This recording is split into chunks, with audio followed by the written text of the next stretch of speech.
এই যে দাগ দিলাম। ক্লিয়ার? আবার এদিকে 13 সেন্টিমিটার করার পরে এখানে একটা দাগ দেওয়ার পরে এই ভি আকৃতি করে নিব।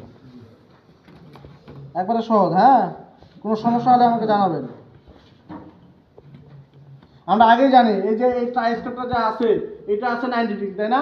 এই খাস্তাটা আছে 45 ডিগ্রি। আপনাকে মূলত মিলাইতে হবে কত? 90 ডিগ্রি, তাই না? এখন এখানে মাঝখানে এই যে 13 সেন্টিমিটার করে একটা এখানে একটা দাগ দিয়ে দিলাম। এখন কি করব? যা শুধু এটুকু কাটবো, এটা কাটবো আর এটা কাটবো। তার মানে আমার দুটো এল কাটা হয়ে যাবে। আপনাকে ভাঙে ভাঙে আর কাজ করতে হবে না। আগে আপনারা কিভাবে কাজ করছেন? এরকম করে, তাই না? ওটা মূলত নিয়ম, যে আসলে এটা নিয়ম যে এইভাবে কাজ করতে হয়। ওটা আমরা হ্যাঁ ওইটা সব ছাত্রদের শিখে, কিন্তু এখানে কি করতে হচ্ছে? আপনাকে একটা এল কাটতে গেলে দুই দিকে কাটতে হচ্ছে, কিন্তু এখানে একসঙ্গে দুইটা এলই কাটা যাচ্ছে। এটার জন্য শর্টকাট একটু দেখেন। আমরা এখন কি করবো? জাস্ট এটা শুধু এখানে কাটি দেবো।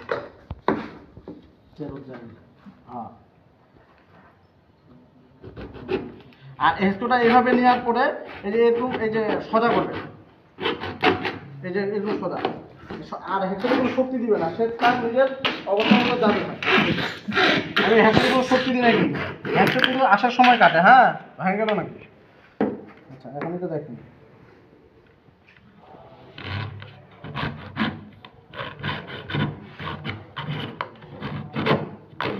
আপনার নাম কি ইমরান না? এই যে এটার নাম রায়হান। বলতে যাই নাম মনে কালকে তো লিখলাম স্যার 10টা করে নাম হ্যান্ড টুলস। হ্যাঁ, সেই তো করি আমি। প্রত্যেক ছাত্রকে আগে হ্যান্ড টুলস করাই। ওইটাই তো পরীক্ষা দিলাম না, ডায়েরি দিতে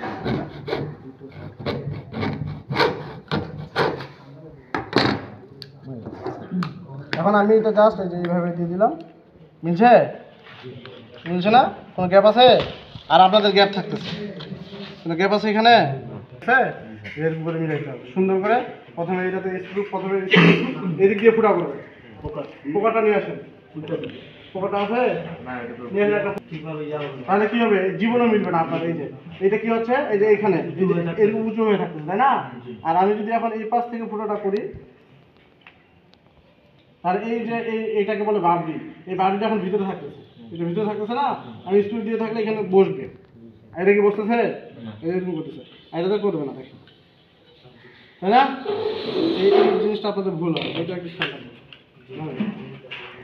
সুন্দর আপনারা বসে থাকেন।